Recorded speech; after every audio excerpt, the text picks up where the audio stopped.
When you wake up in the morning, do you find yourself bargaining with your own body before you even set your feet on the floor?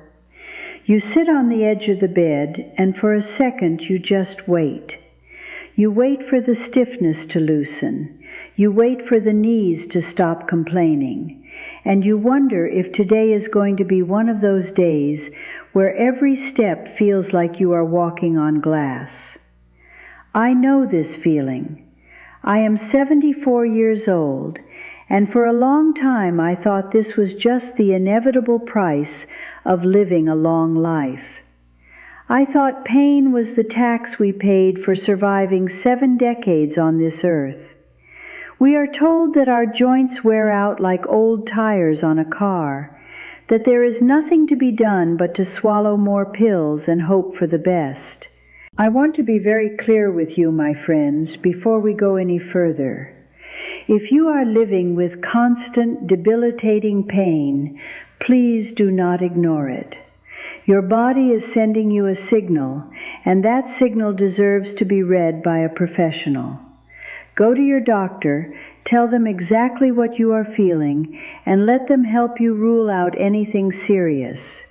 Never stop a treatment your doctor has prescribed just because you heard an old woman talking on the internet. But what I want to share with you today is a different kind of truth.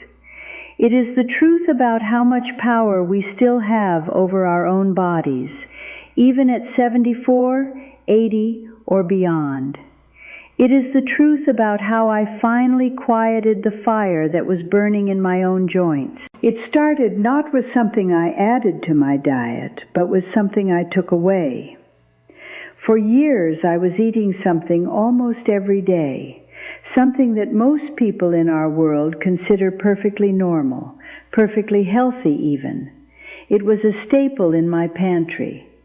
I put it in my morning tea. I used it in my cooking. I thought it was keeping me energized. But I began to notice a pattern. Every time I had this in my system, my fingers would swell, my knees would grow heavy, and the stiffness in my lower back would settle in like a permanent guest. I'm talking about refined sugar. Not just the obvious kind in a dessert, but the hidden sugars that are laced into everything we buy at the grocery store today. When you are 74, your body does not handle inflammation the way it did when you were 40. We have less margin for error.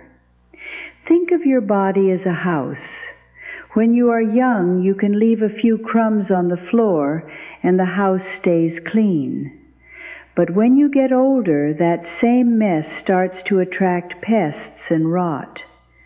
Refined sugar is a master of creating what I call an internal wildfire. It travels through your bloodstream and it irritates the delicate tissues in your joints. It creates an environment where inflammation thrives, and your body spends all its energy trying to put out those fires instead of repairing your cells.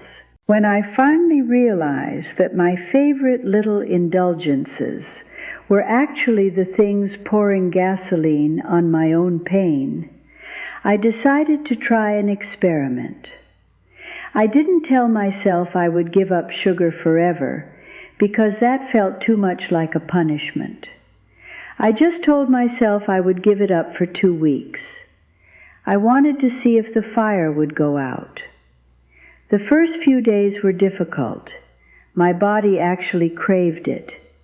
I felt a little tired, a little irritable. But then, something miraculous happened around the 10th day. I woke up, I sat on the edge of the bed, and for the first time in years, I didn't have to wait. I just stood up. I walked to the kitchen, and my knees didn't creak. The sharp, burning sensation in my knuckles was fading into the background. It was as if I had taken a heavy, wet coat off my shoulders. This is the knowledge I want you to carry with you today. We have been taught to look outside of ourselves for the answers. We look for a miracle drug, a complex surgery, or a revolutionary therapy. And while those things have their place, we often forget that we are the architects of our own internal environment. If you are constantly feeding your body things that cause inflammation, you are essentially asking your joints to stay in a state of war. When you stop, when you finally choose to let your body rest from the chemical onslaught, it has an incredible God-given capacity to heal itself. You do not need to be an athlete to enjoy the freedom of movement. You just need to be a little kinder to the house you live in. Start by looking at the labels on the food you buy. If you see sugar or corn syrup or any of those hidden names for refined sweetness, ask yourself, is this worth the price I pay in the morning? Is this moment of sweetness worth the hour of stiffness? Choosing to avoid that one common food was the hardest thing I ever did for my lifestyle, but it was the best thing I ever did for my dignity. Being able to go for a walk in the park without calculating the pain, being able to bend down to tend to my garden, being able to live in my own body without feeling like a prisoner, that is a joy that no dessert could ever replicate. It is never too late to start. You don't need to be perfect. You just need to be intentional. Tomorrow morning, try to reach for a glass of water instead of that sugary drink. Try to choose a piece of fruit instead of that processed treat. Give your joints a week of peace and watch what happens. You might be surprised at how much life you have left to reclaim. You are capable of so much more comfort than you realize, and your body is just waiting for you to stop fighting against it and start working with it. I hope you give yourself that gift this week. You have come a long way to get here, and you deserve to walk the rest of the path with a little more ease, a little more lightness, and a whole lot more joy. Take care of yourself out there, and I will be here whenever you need to talk again.